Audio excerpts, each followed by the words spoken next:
Bonjour tout le monde, bonjour à tous ceux qui viennent de se connecter.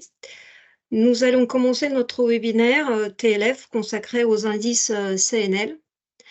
Alors ce webinaire, il est enregistré pour faire un replay qui sera mis en ligne sur le site de TLF dans l'espace adhérent pour les autres adhérents qui souhaitent encore regarder ce webinaire.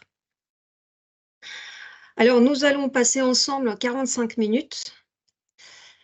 Nous allons parler donc des indices CNL et à la fin, il y aura une séquence questions-réponses.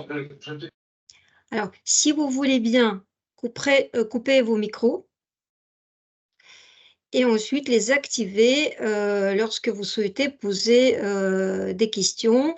Vous pouvez me les poser dans le chat pendant ou à la fin, pendant notre séquence questions-réponses.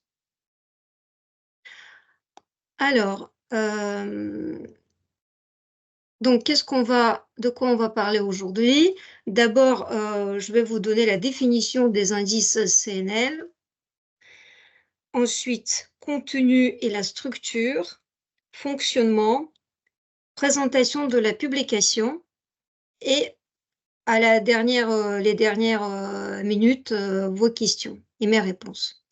Alors, j'ai oublié de me présenter, donc Olga Alexandrova, je suis en charge du pôle terrestre à l'Union TLF, autrement dit en charge du transport routier de marchandises.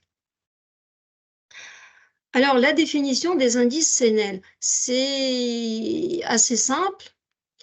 Ce sont des indices qui présentent les coûts d'exploitation des véhicules industriels. Donc, l'accent est mis sur le coût d'exploitation des véhicules. Donc, ce sont des indices spécifiques qui sont différents des indices CNR que vous connaissez, qui sont produits par le Comité national routier. Donc, ces indices CNL, ça couvre deux pôles distincts, l'allocation de véhicules industriels avec conducteur et l'allocation de véhicules industriels sans conducteur. Donc, pour une petite escapade historique, on peut préciser que les indices CNL, à l'origine, qu'est-ce que ça veut dire CNL? C'est le Comité national logistique qui existait chez l'Union TLF déjà avant les années 90. Donc, d'où le nom, et puis on tient à ça, à cette histoire. Les indices existent depuis les années 80 chez l'Union TLF. Alors, mais là, je vais vous parler des indices au présent. Ensuite, le contenu des indices et leur structure. Alors, c'est un mixte des 11 indices qui répondent à des besoins opérationnels et commerciaux des entreprises qui font la location avec ou sans conducteur. Donc, pour faciliter la présentation, j'ai divisé, donc je les ai distingués dans deux familles différentes. Donc, d'abord, vous voyez au-dessus l'exploitation, les indices qui se réfèrent à l'exploitation avec conducteur, et il y en a 8. Et on peut encore les subdiviser en 4 catégories. Activité route, ou plutôt longue distance, donc nationale. Activité distribution, courte ou moyenne distance. Et ensuite, donc, il y a terme fixe et terme kilométrique. Et en dessous, nous avons la seconde famille, les indices, et il y en a 3 pour l'exploitation sans conducteur. Et là, nous avons donc l'activité route, l'activité distribution et le terme fixe. Alors, la structure de ces indices est faite à partir de 9 composantes, 9 postes de charge. C'est la totalité de ces 9 postes de charge. On les retrouve dans les indices qui se réfèrent aux activités route et distribution. Vous les voyez sur votre écran. Donc là, il y a salaire, charge, donc personnel roulant, frais de route. Il y a la détention du matériel, les péages, assurance, carburant, pneumatique, entretien, réparation et les coûts indirects. Pour le pôle terme fixe, nous avons 5 postes de charge, hein, et pour le terme kilométrique, seulement 4. Je passe au fonctionnement. Alors, la méthodologie actuelle, elle a été mise en place en partenariat avec le CNR en 2016 et elle s'applique depuis le 1er janvier 2017. Alors, cette méthodologie, donc, c'est un partenariat entre le Conseil LVI de l'Union TLF et le CNR. Donc, qu'est-ce que c'est le Conseil LVI? Ce sont les professionnels, les adhérents de TLF ayant une activité de location de véhicules industriels avec ou sans conducteur. Comme je précisais au début de notre webinaire, c'est vraiment les loueurs de véhicules industriels font partie de l'ADN de l'Union TLF et ce sont des indices qui existent depuis fort longtemps. Voilà, depuis plus de 30 ans. Mais aujourd'hui, donc, c'est la méthodologie avec le CNR qui s'applique. Et de l'autre côté, nous avons le Comité national routier qui nous aide dans l'élaboration de ces indices. Alors, dans cette méthodologie, on retrouve, qu'est-ce qu'on retrouve? D'abord, ce document détaille le rôle de chaque partie, qui fait quoi et à quelle date. Et ensuite, c'est aussi le cahier des charges qui définit les mesures d'évolution de la structure indiciaire et les composantes. Alors, si j'entre un peu dans le détail de la méthodologie, nous avons, comme je dis, le cahier des charges détaille le rôle de chaque partie. Et alors, le conseil LVI, quelles sont ses missions? Il y en a deux. D'abord, le conseil met annuellement à jour les structures, les pondérations indiciaires à partir de 2 panels représentatifs d'entreprises. Donc, 2 panels, c'est la location avec conducteur et la location sans conducteur. Autrement dit, tous les ans, les adhérents de l'Union TLF qui ont ces métiers-là, la location, répondent à un questionnaire pour mettre à jour la structure des indices. Comment les postes dont je parlais précédemment, qui sont 9 au total, évoluent d'une année à l'autre. Et deuxième mission du conseil LVI, donc des loueurs de véhicules industriels, c'est de communiquer au CNR certains inputs, c'est-à-dire certaines données qui sont énumérées dans la méthodologie. Donc là, il y a le taux de renouvellement des parcs dans ces métiers-là, et il y a les évolutions annuelles des prix de véhicules, l'évolution annuelle des assurances et enfin l'évolution trimestrielle de pneumatiques. Du côté du CNR, on peut dire il y a trois missions. Le CNR calcule des nouvelles pondérations, hein, c'est-à-dire chaque année, le CNR analyse les datas envoyées par TLF pour remettre à jour la structure des indices. Le CNR fait le suivi des autres inputs, donc tous les autres dont TLF ne s'occupe pas, c'est le CNR qui donne à partir de ses propres analyses et ses propres indices. Et enfin, le CNR garantit la fiabilité des indices CNL. C'est-à-dire, c'est vraiment comme oui, c'est notre référent est notre référence pour que tout soit fait conformément à la méthodologie et aussi conformément aux règles de statistique que le CNR lui-même applique à ses propres indices. Voilà, je vous présente la structure actuelle des indices CNL tels qu'il ressort des dernières évaluations pour l'année 2024. Donc, vous voyez, il y a deux, comme bon, voilà, j'ai indiqué précédemment, il y a deux pôles. Et donc, dans la famille location avec conducteur, il y a toujours deux catégories, donc route et distribution. Et vous voyez, donc ça varie légèrement la structure en fonction de chaque activité. Et pour la location, c'est pondération location sans conducteur, hein, à votre droite. La composition est différente.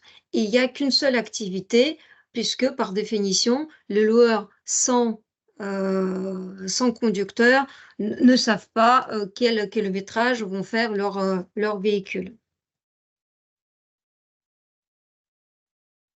Est-ce que, avant de passer à la présentation de la publication, est-ce que vous avez des questions? Ah oui, frais de route, je vois la question. Bah, frais de route, c'est en fonction des conventions, la convention collective. C'est ce que négocie la branche transport avec les partenaires sociaux, les organisations salariales. La revalorisation des minima conventionnels et également les frais de route. C'est tout ce qui est payé comme les indemnités de repas, par exemple, ou des couchages. On les retrouve dans les conventions collectives. Est-ce qu'il y a d'autres questions? Coût indirect, exemple. Alors, quand vous voyez, donc si on peut regarder l'ensemble des coûts, bon, salaire et charges, ça, voilà. Frais de route, j'ai répondu. La détention du matériel, c'est tout ce qui concerne le, le prix du matériel et les frais annexes. Alors, qu'est-ce qu'on a dedans? Il y a amortissement, financement, rémunération des capitaux propres, loyer et véhicules de remplacement. Ensuite, péage. Bon, je crois que c'est clair. Assurance, gazole, pneumatique, entretien, réparation. Là, il y a non seulement, donc il y a le frais du personnel,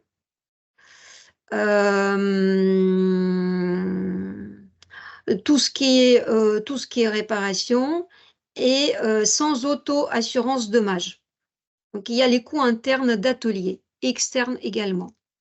Et enfin, les coûts indirects, c'est tout le reste. Là, on retrouve les frais généraux, le personnel sédentaire administratif et d'exploitation, fonctions commerciales, coûts locaux, communication, etc. Tout ce qui est évidemment imputable à l'activité. Est-ce qu'il y a d'autres questions? Quand je regarde le chat, peux-tu expliquer le décalage que l'on observe entre l'indice CNR et l'indice CNL? Alors, bah, déjà, le CNR, ce sont des indices des entreprises de transport qui font le transport routier de marchandises. Donc, évidemment, c'est ça l'activité. Les indices du CNR sont étudiés sur un panel de transport routier de marchandises. Il y a 200 entreprises environ et ce sont des enquêtes annuelles ou biannuelles. Non, je crois que c'est annuel. Bon. Alors, les indices CNL, c'est déjà un peu un autre métier et nous avons des inputs propres aux loueurs. Il y a ça. Ensuite, tous les inputs qui font que le CNR rajoute aux indices sont les mêmes qu'on retrouve dans les indices CNR, mais dans une autre proportion. C'est-à-dire, ben voilà, on n'a pas exactement la même structure des indices que les indices CNR, longue distance ou distribution, transport régional. C'est comme ça que je peux voir, expliquer le décalage. Est-ce qu'il y a d'autres questions? Ok, merci Olivier. Allez, on avance. Alors, ensuite, je vais vous parler de la publication. La publication, il y en a 4. Il y a 4 publications par an pour chaque trimestre. Cette publication, elle intervient autour du 10 du mois suivant, suivant la fin du trimestre. Alors, comment ça se passe? C'est-à-dire, bon, une fois on a fait la mise à jour de la structure, à la fin du trimestre, j'envoie au CNR nos données. Donc, nos données trimestrielles, c'est uniquement l'évolution du coût de pneumatique. Et ensuite, le CNR calcule, rajoute d'autres indices qui fluctuent, et puis, enfin, data, et calcule l'indice. Cet indice est mis en forme et publié par TLF. Donc, dans cette publication, on retrouve l'évolution des coûts d'exploitation de l'activité route, de l'activité distribution, également les coûts d'exploitation des véhicules industriels avec conducteur, activité route et distribution avec ou sans carburant, terme fixe, terme kilométrique, avec ou sans carburant, et enfin, le coût d'exploitation des véhicules industriels sans conducteur. Et là encore, il y a une subdivision, activité, route et distribution, et enfin, le terme fixe sans conducteur. Dans notre publication, on retrouve également l'historique sur les 4 années précédentes de l'année N. Voilà un petit extrait. Donc, ce qu'on peut trouver, c'est juste quelques données. Donc, l'activité route, on voit déjà l'évolution. Donc, c'est par rapport à 100 de l'année précédente. Donc, comment par trimestre les postes de charge évoluent. Et puis, une extraction de quelques indicateurs. Donc là, vous voyez le coût d'exploitation des véhicules industriels avec conducteur, l'évolution moyenne du prix de revient. Et en dessous, pour le coût d'exploitation des véhicules sans conducteur. Ce sont les chiffres que les loueurs, enfin les personnes qui suivent les indices retrouvent. Alors évidemment, c'est vrai que j'ai pas dit tout à l'heure, mais ça me paraissait évident, mais ce sont des indices qui servent non seulement pour apprécier l'évolution du marché, mais aussi indexer les contrats de location, comme ce qui se passe également pour les indices CNR. La diffusion des indices CNL se fait sur abonnement. Le coût de l'abonnement, c'est 150 € et 71 centimes hors taxe pour 4 diffusions. Cet abonnement, il est offert aux adhérents TLF et il est payant donc pour tous les professionnels qui ne font pas partie de l'Union TLF. Alors, vous voyez, j'ai terminé avec la présentation et j'ouvre maintenant la séquence questions-réponses. Bonjour à tous. J'avais une question. Donc, la différence entre le CNR et le CNL, c'est uniquement la partie location de véhicules ou de personnel? Oui, c'est vraiment propre à la location de véhicules. D'accord. Parfait, merci. C'est pour ça d'ailleurs, les loueurs sont très intéressés par ces indices. Ok, parfait. Merci bien. Oui, oui, allez-y. On a alors moi je pratique des contrats de location de véhicules avec chauffeur. Et quand on a des contrats de véhicule avec chauffeur, déjà, le péage n'est pas pris en compte. C'est-à-dire que le péage est refacturé à l'euro.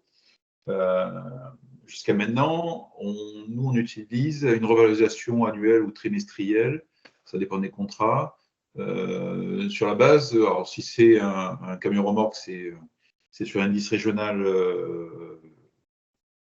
hors gasoil du CNR, ou porteur si c'est juste un porteur. Ce qui est intéressant, c'est de savoir quelle est l'évolution différenciée en fait, entre les deux indices, l'indice CNR régional porteur et l'indice CNL, parce que votre calcul est beaucoup plus complexe. Est-ce qu'en fait j'ai une dérive en utilisant l'indice CNR, mais je ne comprends pas pourquoi j'aurais une dérive quand même par rapport à l'indice CNL. Parce que finalement, ils font office de transporteur quand on l'utilise comme conducteur comme véhicule avec chauffeur. C'est là où j'ai des interrogations. Les différences viendraient vraiment de la structure des coûts. On constate une légère différence. Parce qu'il y a une partie plus prépondérante du poste matériel, par exemple. Il y a le poste matériel, poste peut-être pneumatique. J'avoue que je n'ai pas fait une étude exhaustive de comparaison entre les deux indices, mais le propre de ça, c'est vraiment coller plus près, être plus près de l'activité du loueur. Je ne sais pas s'il est possible, parce que moi je veux bien faire le comparatif, mais d'avoir les indices sur les dernières années du CNL pour juste voir si effectivement j'ai une grosse dérive ou pas par rapport à ce que j'utilise. Eh ben, je vous invite à vous abonner. Ben, je suis abonné TLF, donc Ben, c'est très bien. Ben, alors, vous me faites, s'il vous plaît, vous me faites un petit mail et puis on vous envoie les indices. Ou sinon, si voilà, c'est au Alexandre ou sinon vous passez par votre délégué régional qui me transférera votre demande, ben, bien sûr. Après, les indices, pour les adhérents, les indices sont disponibles dans l'espace adhérent du site internet de TLF. d'accord, je ne suis jamais allé. C'est parfait. Alors, je vous invite plutôt à faire une demande de code d'accès à votre délégué régional. Et vous retrouverez tous les indices. De toute façon, il suffit d'avoir juste le dernier pour avoir l'historique. Alors, est-ce qu'il y a d'autres questions? Une question sur les prochains indices, Olga, c'est pour Fréquin. Oui. Comment TLF voit un peu la tendance? On voit un indice qui va rester globalement stable, plutôt baissier, plutôt haussier. C'est quoi un peu le trend qui peut être anticipé? Alors, Olivier, c'est super, ça me fait plaisir parce que tu nous prêtes beaucoup de compétences à TLF d'imaginer l'évolution du marché. Honnêtement, je ne peux pas le dire. Encore une fois, la contribution de TLF est assez mesurée. Et puis bon, hein, on ne peut pas anticiper. Là, ce qu'on perçoit, ce qu'on entend, c'est plutôt une évolution flat du marché. Voilà.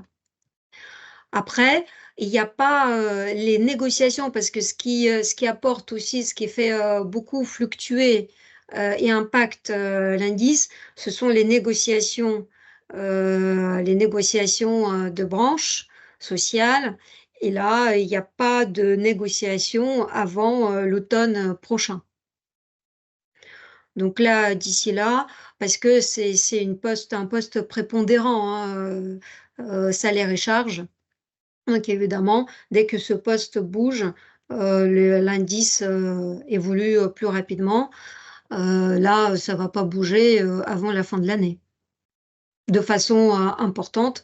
Là, le reste, le matériel et puis voilà. Je ne pense pas que ça puisse augmenter considérablement cette année, en cours de l'année. OK. Voilà. On a vécu sur les dernières années. C'est-à-dire qu'effectivement, à partir de la mise en place de l'accord de revalorisation salariale, on a eu une forte augmentation en décembre. Ce qu'on a vu les 2 dernières années, notamment. oui, voire 2 revalorisations, hein, parce qu'il y a un triple, donc il peut y avoir, donc il y a un grand impact quand il y a une revalorisation du SMIC. On le retrouve dans les indices, bien sûr, et la revalorisation salariale. Là, pour le moment, il n'y a pas dans les tuyaux de revalorisation ni de SMIC, ni de salaire. Alors, peut-être, voilà, je vous laisse peut-être poser une dernière question, si vous en avez envie. Bien. Moi, j'ai une Oui. question peut-être. Le poste salaire et charge, je suppose que c'est le reflet économique du poste, donc il y a des heures sup éventuellement sur le poste. Et quand on est, du coup, ça rejoint peut-être ce que vous disiez tout à l'heure, si on est dans un contexte de contraction des volumes transportés, peut-être moins d'heures supplémentaires. Donc c'est pour ça qu'on voyait une baisse en fait du poste au premier trimestre 2024, j'imagine, par rapport au premier trimestre 2023, ce qui est surprenant en soi, que voir ce poste-là baisse. Et du coup, est-ce qu'il y a un indice qui arrive à s'extirper, je dirais, de cet effet marché, en fait, pour mesurer la vraie évolution des coûts? Parce que c'est vrai que si on met un élément comme ça de variable d'ajustement des volumes transportés liés aux heures supplémentaires, ça peut fausser un peu l'analyse, je dirais, de l'effet coût en lui-même. Bah, ce que vous soulignez, c'est un peu paradoxal. L'idée des indices, c'est de coller au plus près. Et évidemment, on aime bien, enfin, vous voyez, les indices, c'est toujours... bon, il faut savoir que les indices, c'est toujours en décalage. Pourquoi? Parce qu'on est toujours sur le passé. Les indices, on ne peut pas, vous savez très bien, à partir du moment où vous avez mis le dernier point sur votre budget, il est déjà périmé. Parce que la vie continue. Et là, vous avez statué sur voilà, les coûts du passé et les pronostics. Mais bon, c'est déjà faux. Donc, les indices, on regarde le passé, on essaie de le regarder le plus vite possible, le mieux possible, mais c'est le passé. Donc, il y a toujours un petit décalage. Donc, ça, le CNR, c'est le postulat de base. On ne peut pas faire autrement. Deuxième chose, le propre des indices, c'est ce que je viens de dire, c'est de coller au plus près du marché. Et il y a toujours un perdant et un gagnant. Donc là, dans les indices, il y a soit le transporteur qui gagne ou le loueur, soit c'est le client. Donc, et on ne peut pas faire toujours, vous savez très bien, que dans un sens. Voilà. C'est ça aussi la garantie d'objectivité de notre indice, c'est aussi sa force parce que le co-contractant du loueur ou du transporteur, il voit aussi cet indice qui peut baisser et en ça, il voit qu'il suit le marché et en ça qu'il est accepté aussi sur le marché. Parce que si on allait faire l'indice et imaginer qu'il ne cesse de monter, eh ben, évidemment, l'autre partie, n'étant pas dupe, peut l'opposer au transporteur ou au loueur. Oui, mais autant les coûts du carburant, ils peuvent baisser, mais les coûts salariaux, ils baissent jamais, hein. Quand il y a une augmentation, une revalorisation du SMIC ou une revalorisation salariale, il y a toujours un jeu de la réduction Fillon, des bas salaires. Et donc, quand ça monte, il y a la réduction qui baisse. Et donc, le coût global salarial, en tout cas sur les bas salaires, et là, c'est aussi, il y en a beaucoup, hein, dans le transport, c'est pas un secret, le coût pour l'entreprise baisse parce que la réduction Fillon augmente. C'est arithmétique. Alors, encore une question? Alors, si vous en avez d'autres, hein, à l'issue de notre webinaire, vous pouvez toujours m'adresser votre demande ou m'appeler sur mon téléphone que vous trouverez sur le site de l'Union TLF. Je vous remercie pour votre attention et je vous souhaite une très belle journée. À bientôt. Au revoir.